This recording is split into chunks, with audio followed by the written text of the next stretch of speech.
Cantando al sol como la Escribí. A dynamite TNT, and I'll win the fight. TNT, I'm the power of love. Buenas noches, bienvenidos a la temporada número 4 de Economía al Cuadrado por Canal 22. Hoy es el programa 101, el primero de la temporada 4, y tengo un invitado muy especial que vamos a hacer los primeros programas de la temporada, varios programas, porque vamos a tocar la historia de las ideas del liberalismo. Y vamos a hacer un raconto de la evolución del pensamiento liberal a lo largo de la historia en los diferentes países. Entonces, hoy en el programa 101, primero de la temporada número 4, para mí es un honor invitar a Nicolás Moraz, que de este tema sabe mucho. ¿Qué tal, Nicolás? Un placer, un lujo tenerte con nosotros. Muchísimas gracias, Diego. Estoy inmensamente agradecido por esta invitación y creo que lo que hoy vamos a hacer cumple con una misión pedagógica y dentro de la batalla cultural que es enorme. Así que espero que sea del agrado de la audiencia. Esperemos, yo creo que sí, que los jóvenes escuchen todos estos programas que vamos a hacer. Y hoy te propongo empezar con los antecedentes, precedentes del liberalismo, de las ideas de la libertad. Empezar por la historia antigua con sus orígenes, y vos sos la estrella, el invitado. Te dejo hablar. Muchas gracias, Diego. Bueno, yo creo que es un excelente comienzo para esta saga de programas porque se ha difundido una idea errónea de que el liberalismo es algo que surgió prácticamente de un repollo en la Edad Moderna y que en la antigüedad no existían estos debates entre una sociedad más liberal o mercantil y el modelo de sociedad autoritario, clerical, militar, que equivocadamente creemos que correspondía a todas las sociedades antiguas. Yo emplazo esta equivocación en un famoso discurso político de Benjamin Constant en el Ateneo de París, el famoso discurso de la libertad de los antiguos y de los modernos. Constant, que de por sí era un personaje contradictorio, que fue bonapartista, que luego fue partidario de la restauración monárquica de Luis Felipe de Orleans, etc., lo que estaba haciendo era básicamente pronunciar un discurso demagógico, bastante bueno si se quiere, pero nada fidedigno con la historia. Él hablaba de la libertad moderna, y lo cito, como el derecho de no estar sometido sino a las leyes, no poder ser detenido, ni preso, ni muerto, ni maltratado de manera alguna por el efecto de la voluntad arbitraria de uno o de muchos individuos. Es el derecho de decir su opinión, de escoger su industria, de ejercerla, de disponer de su propiedad y aún de abusar si se quiere, de ir y venir a cualquier parte, mira esto, digo, qué paradoja 1820, sin necesidad de obtener permiso ni de dar cuenta a nadie de sus motivos o sus pasos. Es el derecho de reunirse con otros individuos, etc. Y luego él decía que la libertad de los antiguos, decía Benjamin Constant, obedecía una especie de deificación de la edad clásica, donde se buscaba como modelo social a Roma, a Atenas, a Esparta, y todo esto lo ponía en una misma bolsa. Y se lo atribuía a los...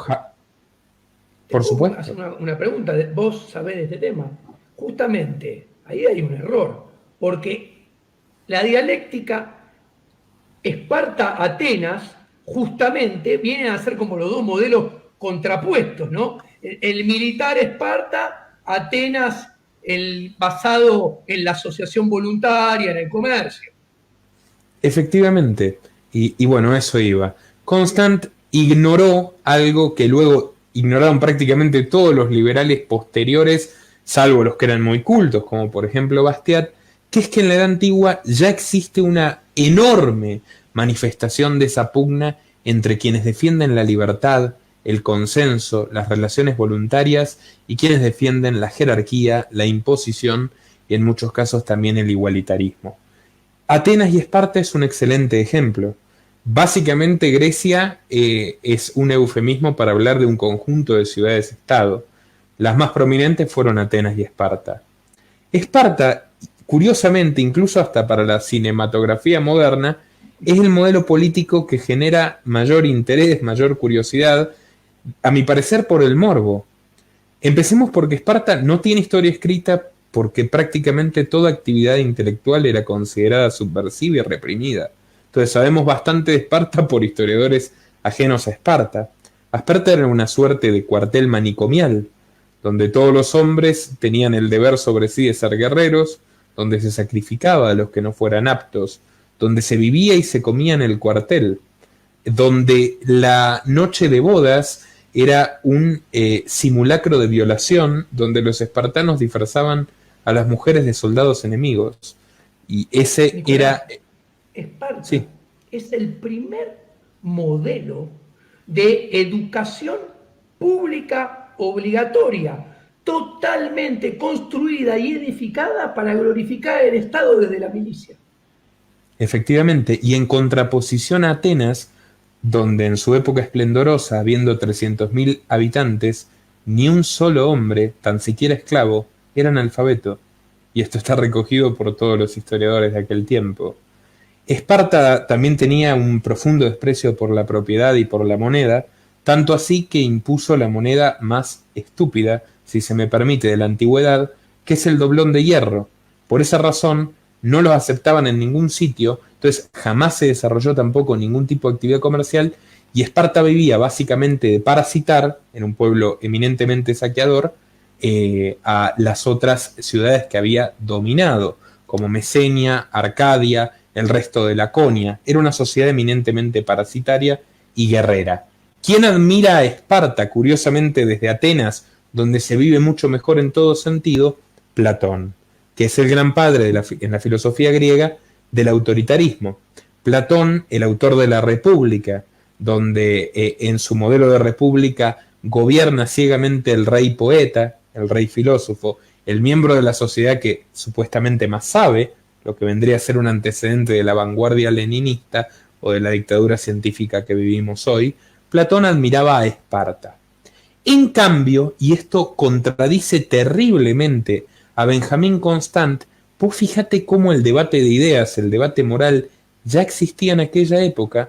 Aristóteles, el discípulo predilecto de Platón, escribe en La Política lo siguiente. Aristóteles teoriza sobre los derechos naturales anteriores al Estado, anteriores a la legislación. Y él habla de que hay una institución natural que es la familia, una institución natural que es la propiedad privada, cosa que a Platón y a los espartanos, por supuesto, no les gustaba mucho, y Aristóteles habla de que hay una institución natural que es la esclavitud. Pero vos fíjate esto en el libro primero de La Política de Aristóteles. Aristóteles en esa época era maestro de Alejandro Magno, contratado por el rey Filipo. Entonces estaba obligado en cierto punto a justificar el paradigma del poder en aquel tiempo. En un acto de honestidad intelectual muy grande, Aristóteles, que explica que la familia y la propiedad no tienen ningún tipo de oposición como instituciones naturales, o sea, son reconocidas universalmente como instituciones naturales al ser humano, la esclavitud está disputada. Y él cita a un historiador contemporáneo suyo, Teopompo, que arguye que la esclavitud no es natural y que no ha sido históricamente natural ni siquiera en el Peloponeso y en el territorio de Grecia.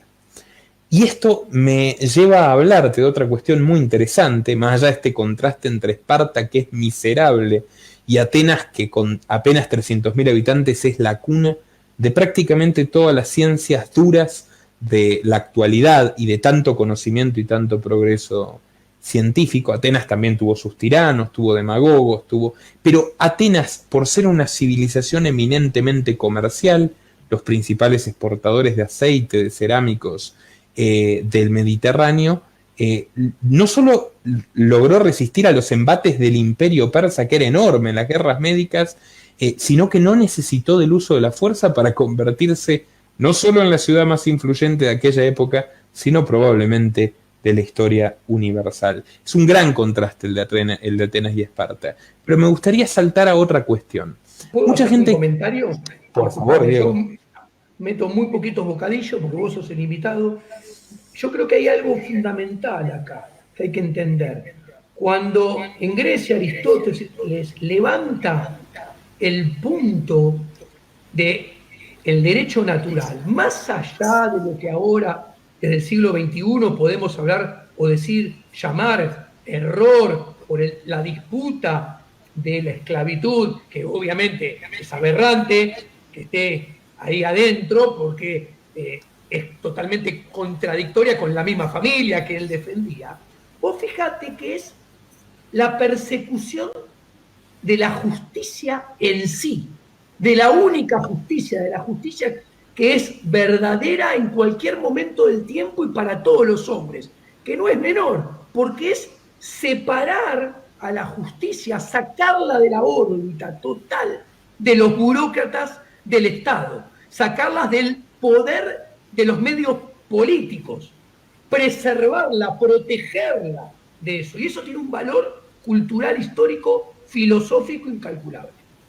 Eso. Por supuesto, absolutamente. Y en defensa de este punto, quería agregar, digamos, va con lo que vos decís, que la historia oficial de manual, básicamente, ha sido extremadamente influida por una visión cristiana de la historia, donde básicamente la esclavitud era el estado generalizado de la humanidad antes de Cristo. Esto es al revés, Diego. Sin ofender a ningún cristiano, la realidad de los hechos, el estudio riguroso de la historia demuestra que la esclavitud fue un fenómeno circunstancial, ocasional y extremadamente minoritario antes precisamente de que surge el cristianismo. Un ejemplo de esto muy interesante es que cuando vos estudias la historia egipcia, hoy por hoy el consenso es que no hubo ningún esclavo construyendo las pirámides. ¿Sabes cuál es la prueba de eso?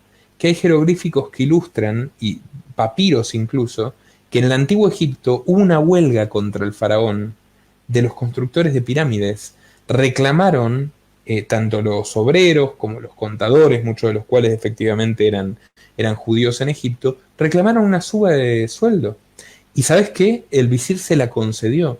O sea, ni siquiera el faraón ordenó obligarlos a trabajar sin remuneración, que incluso les dio un aumento de sueldo. Eran trabajadores asalariados. Ciro el Grande, que fue el gran emperador antiguo antes de Alejandro Magno, de hecho Alejandro Magno termina conquistando a posteriori su imperio y disolviéndolo, porque tenía una visión demasiado mesiánica sobre imponer una sola cultura a esos territorios. Ciro el Grande hizo a Persia el imperio más rico y próspero de su tiempo con la siguiente premisa. Él lo primero que hizo fue prohibir la novedad de la esclavitud. Dijo, esto a mí no me vengan con estos cuentos de asirios y espartanos brutos, acá nadie es propiedad de nadie. No me molesten con estas locuras. Decretó la libertad comercial, la libertad de tránsito y la libertad religiosa en todo su imperio.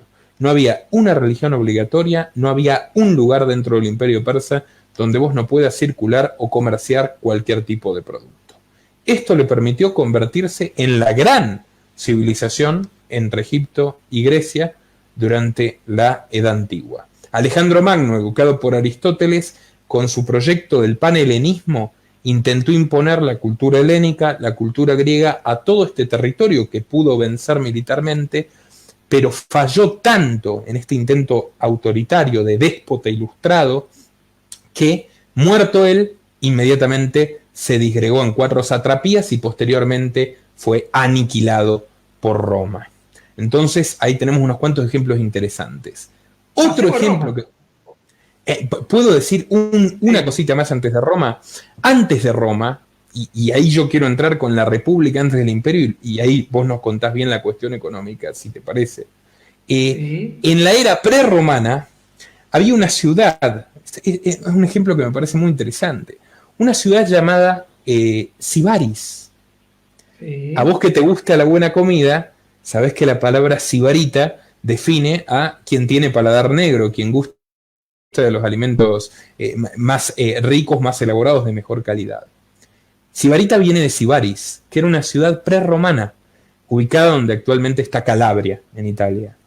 Los sibaritas, mucho antes de que surja digamos, la anexión romana, el crecimiento romano, eran una ciudad opulenta, que ha sido descrita por ciertos historiadores como un insulto para sus vecinas, de lo ricos que eran. Habían desarrollado métodos agrícolas competitivos a través de la propiedad privada que eran superiores a los de cualquier vecino, y esto les había permitido obtener la mejor calidad de los alimentos y los vendían a todas partes. Eran tan ricos los sibaritas que fueron pioneros, independientemente de la valoración que hoy tenga uno, de la propiedad intelectual, porque tenían tantos chefs y restaurantes a los que asistían desde todas las otras, digamos, ciudades del Mediterráneo, que le otorgaron una especie de patente por cada nuevo plato que creaban los chefs para que lo puedan cocinar exclusivamente ellos al término del primer año. ¿Qué sucedió con esta ciudad tan rica que había sido invadida hasta ese entonces 5 veces, pero que no habían logrado destruir porque volvía a florecer gracias a la prosperidad del libre comercio?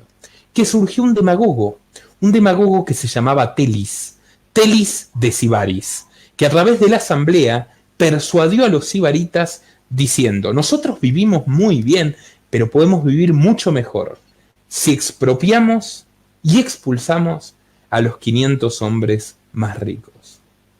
Y vos sabés qué, Diego, esto es muy interesante porque uno sabe que siempre el socialismo nace donde hay algo para repartir. O sea, el socialismo viene a depredar y aniquilar la riqueza, nunca surge espontáneamente.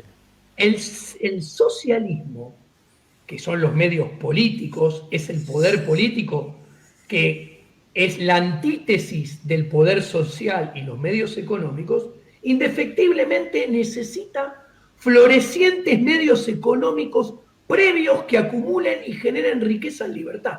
Porque si no, no tiene nada que hacer, porque el socialismo es invasión, expropiación, saqueo y esclavitud, nada más. ¿Es así? Efectivamente. Y bueno, Telis persuadió con su oratoria, con su digamos, flautismo, a los incautos sibaritas y procedieron a confiscar, o sea, a robar y a deportar a sus 500 empresarios. ¿Sabes qué pasó, Diego? Los empresarios huyeron y pidieron asilo político a una ciudad mucho menos brillosa y más pobre, Crotona, donde de hecho era huésped el famoso filósofo y matemático griego Pitágoras. Sí.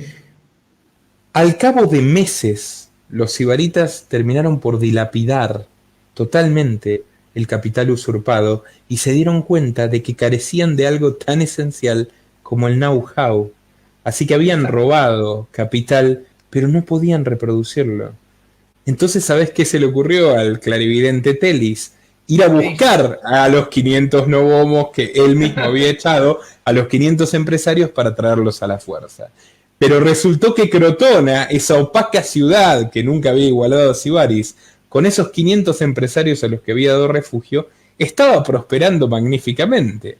La asamblea de Crotona, que respetaba mucho a Pitágoras, le preguntó a su huésped predilecto: ¿qué hacemos ahora que Telis quiere que le devolvamos a estos hombres? ¿Los devolvemos para evitar una guerra o los defendemos aquí, ya que son nuestros asilados?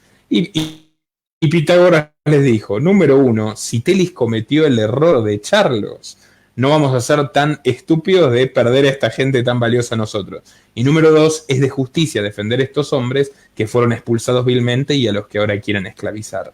Crotona y Sibaris se entablaron en guerra, ganó Crotona, Crotona se enriqueció, Sibaris no pudo soportar las nuevas invasiones ni los problemas geográficos por el desborde de ríos y desapareció de la faz de la tierra. Bueno, Crotona fue la acción humana, el poder social, con los, recibiendo a los empresarios, y la otra ciudad, ¿cómo quedó? Quedó siendo el socialismo, los medios políticos, y terminó desapareciendo. Y la otra ciudad floreciendo. Es claro esto. ¿Quieres que haga, Diego, un primer comentario sobre cómo Roma se inclina hacia Esparta en la guerra contra Cartago? te digo una cosa primero yo, y te dejo. La historia de Roma, yo creo que es muy linda estudiarla, un libro que se llama La historia de Roma según Tito Livio. Ad Yo lo urbe leí, condita. exacto, yo lo leí en castellano, en mi colegio secundario, y hacía el análisis sintáctico en la versión latín, ¿no? Es un libro hermosa. Roma era un pueblo culturalmente pobre, que había mirado a Esparta, empieza a florecer cuando empieza, digámoslo mal y pronto, a adquirir, robar know-how de Atenas, ¿no?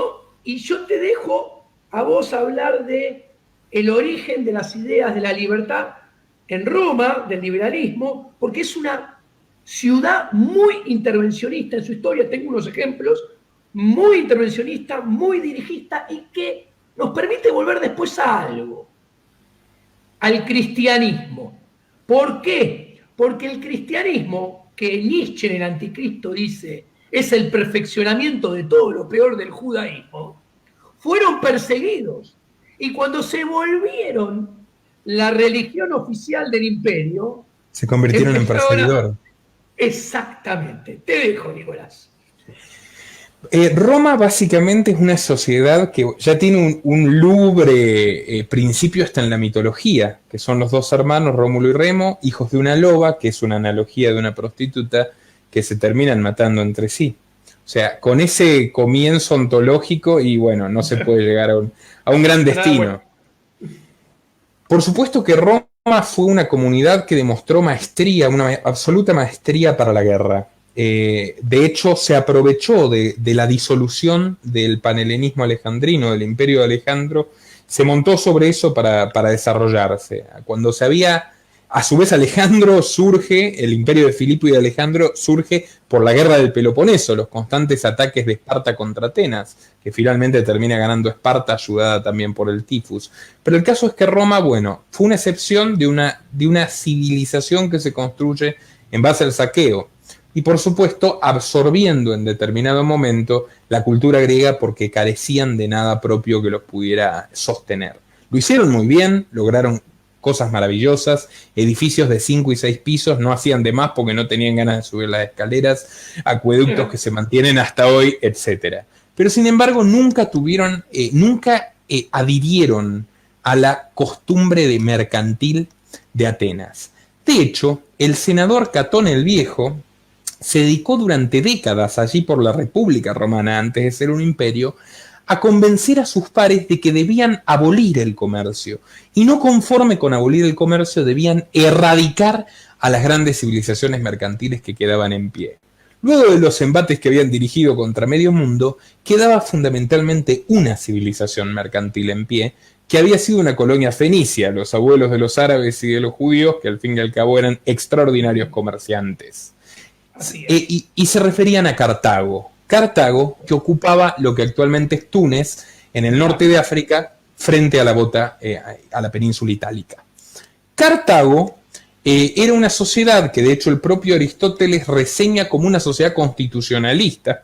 Para quienes digan que los antiguos no tenían los problemas o las instituciones que hay hoy, crearon todo. Era una sociedad constitucionalista donde los únicos esclavos eran los que habían caído fugitivos en invasiones a Cartago y podían comprar su libertad, y que comerciaba a través del sistema de colonias fenicio, que eran ciudades construidas desde cero o puertos alquilados, más barato y más eficiente que invadir a nadie, desde el Mediterráneo hasta China y África subsahariana. Entonces, Catón el Viejo insistió durante años en el Senado a sus pares con Cartago delenda est. Cartago debe ser destruida. Finalmente los convenció, los romanos no querían dar ese paso, muchos romanos, porque sabían que al tener una estructura comercial tan pobre necesitaban ellos de Cartago para proveerse de muchas cosas. De bienes y servicios, obvio. Y comienzan las guerras púnicas, que fueron terribles para las dos partes, pues Roma durante décadas trató de acabar con Cartago, se conoce a Aníbal Barca, la arquería de elefantes que tenían los cartagineses por poder comerciar con el África subsahariana, que los romanos desconocían por completo, Fue una guerra enormemente costosa, fue una guerra que le costó muchísimo en términos de vidas a los romanos, que cuando termina efectivamente destruyen todo y ni siquiera les sale beneficio, porque en su afán, en su enfermedad de odio de aniquilar a los cartagineses que se le hicieron tan difícil, destruyeron incluso sus riquezas en vez de saquearlas. Y ahí comienza un lento proceso de decadencia cultural de Roma, que va a incluir, por ejemplo, la primera prohibición de drogas de la historia. En 3.500 años de historia escrita hubo solamente 3, las 3 fracasaron, y la primera fue en Roma. La prohibición del cónsul Espurio Postumio a las bacanales, a las orgías y fiestas donde se consumían sustancias psicoactivas, que también fracasó, este tema tal vez para otra ocasión, fracasó miserablemente como la ley seca o como la prohibición de las drogas de hoy, y tuvieron que derogarla después de haber metido en el 186 a.C. Exactamente, Diego. Qué bueno poder hablar de esto, ¿no? No es algo que se pueda hacer a menudo. El caso es que en Roma hubo novo-homos, que era como se le llamaba a los empresarios, a los hombres cuyo destino no estaba asociado a la cuna, a los burgueses, en contraposición a los aristócratas, a los patricios. Pero nunca se los respetó del todo. Y lo peor que pasó en Roma en términos de libertad, ya en el imperio, es precisamente la adopción del cristianismo. ¿Qué es un cristianismo? Sí. ¿Te puedo hacer unos comentarios económicos antes de entrar al cristianismo, que quedan 3 minutos y medio del programa, que refleja lo intervencionista que era Roma, lo enemigo de la libertad que era Roma? 40 segundos. 449 a.C. sale la ley de 12 tablas que dice que la tasa de interés no puede ser más del 8%. 367 a.C. la ley liciana que dice, no, el pago de intereses se descuenta directamente del capital, o sea, la tasa máxima es del 0%. 300 a.C. el gobierno comienza a comprar granos y se los vende subsidiados a los habitantes. En el 58 a.C. el gobierno sigue comprando granos y ahora no los vende subsidiados, sino que establece un cupo por persona que se los da gratis. En el 45, Julio César dice, de cada 3 romanos hay uno hay 1,5 que recibe totalmente gratis. Esto hay que reducirlo porque no vamos a ningún lado. Lo baja hasta la mitad. Nerón, entre el 54 y 68, comienza con el señoriaje. Marco Aurelio, en el 161 y 180, el señoriaje empezó con inflación, redujo el peso de las monedas, o sea, la cantidad de oro que tenía la moneda lo baja, de oro y plata. Commodus, estafador inmoral, que fue el emperador que luchaba en el circo contra rivales con armas sin filo, un estafador increíble, puso el primer control de precios y precios máximos.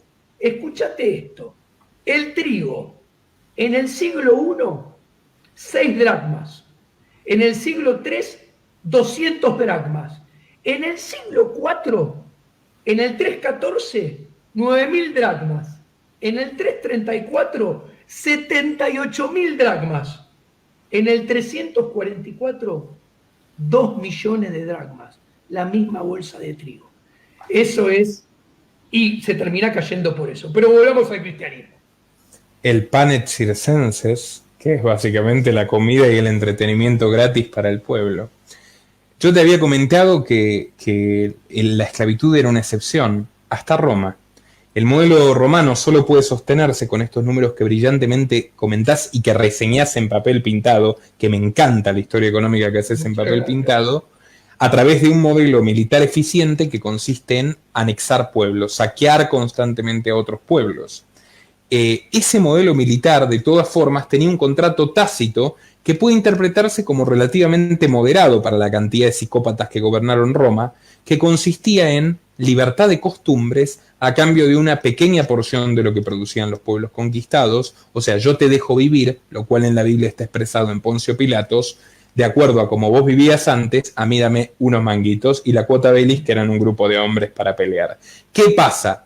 Cuando Roma ya no tiene nada rentable que conquistar, cuando quedan unas tribus nómadas en el este de Europa y en las estepas asiáticas, y otros nómadas bastante bárbaros para ellos, que eran los anglos, que además no estaban dispuestos a que los conquisten, en Bretaña, Roma ya no tiene cómo sostener esa farsa donde 1 de cada 10 habitantes es ciudadano y los otros 9 son esclavos. Algo que entendió Ciro el Grande, y posteriormente ya lo hablaremos, Montesquieu, es que no existe trabajador más desmotivado que el esclavo, y esta es la razón al fin y al cabo por qué no pudo sostenerse nunca ningún modelo esclavista.